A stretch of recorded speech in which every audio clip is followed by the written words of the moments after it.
Hi, and welcome to TTELT, Teaching Tips for English Language Teachers, a program of educators worldwide. I'm your host today, Melanie Gobert. Hi everyone, this is Melanie Gobert on behalf of TTELT, a program of educators worldwide. Joining us for today's podcast is Pooja Sancheti from Sultan Qaboos University, and she will be discussing active learning. Pooja, what is active learning exactly?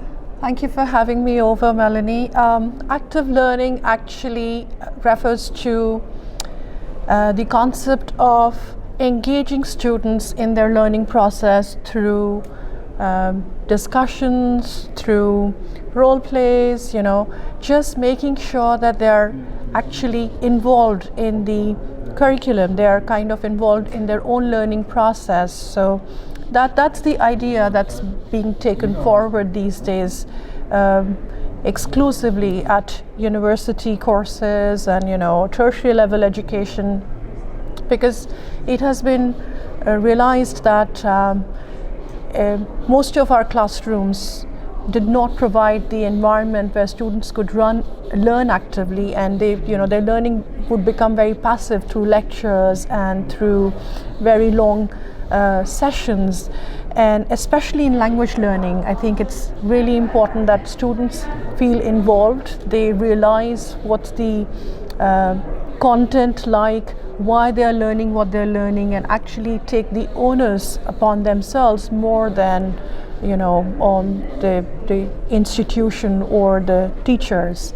So active learning is actually quite in these days, as they may say. Yeah, and I also feel that once the students are ready to learn actively, autonomy could be actually seen taking place. We want our learners to become autonomous, but we don't always achieve this target because they don't understand the concept of active learning. So once active learning is initiated, autonomy will definitely be achieved. Yeah. Mm-hmm. Can you give me some examples of what you mean exactly by active learning? Active learning, as I said, can be practiced through discussions, through role plays, through case studies. One of the things that I did as a teacher last semester with my students, because I had a writing course for teacher trainees. They're going to be teachers in the future. So these were post-foundation courses, and we felt that our students lacked the kind of skills needed for them to write critically, write with an evaluative eye, with more insight into their actual learning. So what we did was we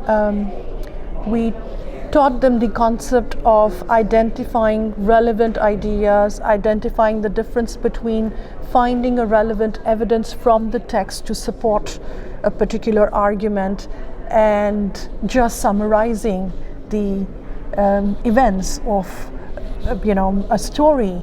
So, and this was done through examples, and they were asked to review their peers' essays, find areas that were covered really well in their writing and areas where they needed improvement, and present them anonymously to the classroom. I mean, these presenters were there, but the work of another student that they were evaluating was kept under the wraps. They didn't know whose essay it was, so it was very organic. It was very naturally done. So and then we students came back and shared their reflections and their own learning experience with us, where they felt that this way they were able to realize things that they didn't do well in their own writing and bring those changes themselves. And I also felt that I could see a little bit of myself in my students when they sat and evaluated and when they were presenting, because the idea of the presentation was just to focus on the relevance of the content and also to focus on the development of ideas and complexity of the argument. But they commented on grammatical structures, they commented on the vocabulary, on expressions, etc., which kind of helped them understand the feedback sessions that they would have with their teacher. So it proved that when students are actively engaged in their own learning, the outcome is deeper. They have a better sense of their own learning experience. They get hands-on experience with technology, with experiential learning, etc.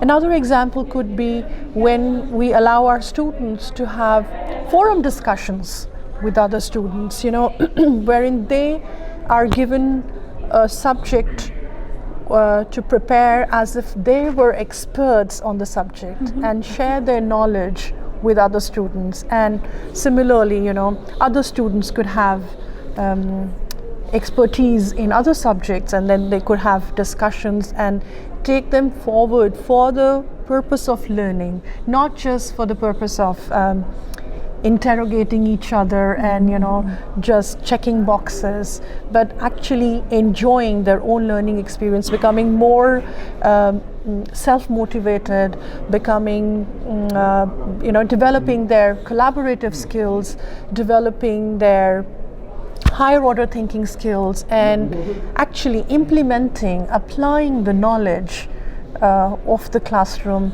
into personal lives and professional lives. Okay. Yeah. And how difficult or easy is it for a teacher to implement active learning?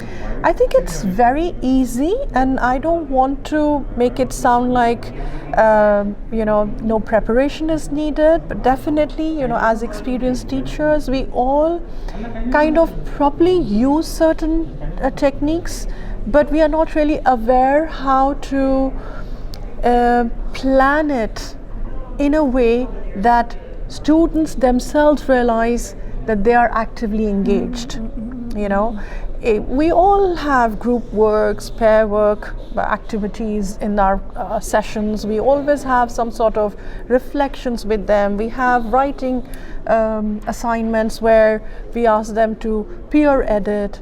But peer editing is active learning at a very basic, very simple level. To take it forward, to make it more effective, you have to, as I said, provide examples of what kind of feedback should they provide to their peers. Is it only commenting on grammatical structures wherein they themselves don't have all the knowledge, or to understand the content structure and then focus on content structure on the basis of the guidelines that the teachers have provided them. So it is possible, very much doable. It's just that teachers have to think through the whole process, and of course we can always modify as we progress, as we go along. We do that all the time. Yeah. And what are some of the benefits of? As I mentioned, in between, it promotes higher order thinking skills for sure. It engages them at various levels.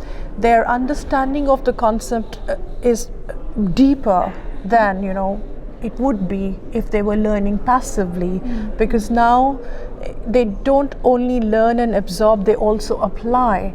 So it's not just the classroom where they learn something, but it's also taking it to the next level where they try it out, they have an experience with it, and they realize their personal, because as a learner we all have, as learners we all have our own reaction to the action that we see in the classroom. So when they realize how they process information, what's working for them, what kind of support is needed, I think it helps them have a better understanding and, as I said, become self-motivated, self-driven, have developed their collaborative skills, learn to work with others, and desire for more. I think, yeah. Okay, thank you very much, Pooja, on behalf of welcome. TTELT. This has been a program of educators worldwide, and I'd like to thank you so much for joining us today. You're welcome. It was a pleasure. Thank you. Thank you for joining us today. Share with us how you are using these tips. Leave us a comment or voice message on social media or at ttelt.org. Thanks for joining this episode of TTELT, brought to you by Educators Worldwide. Follow, like, and subscribe to TTELT on your social media, and try a new teaching tip today.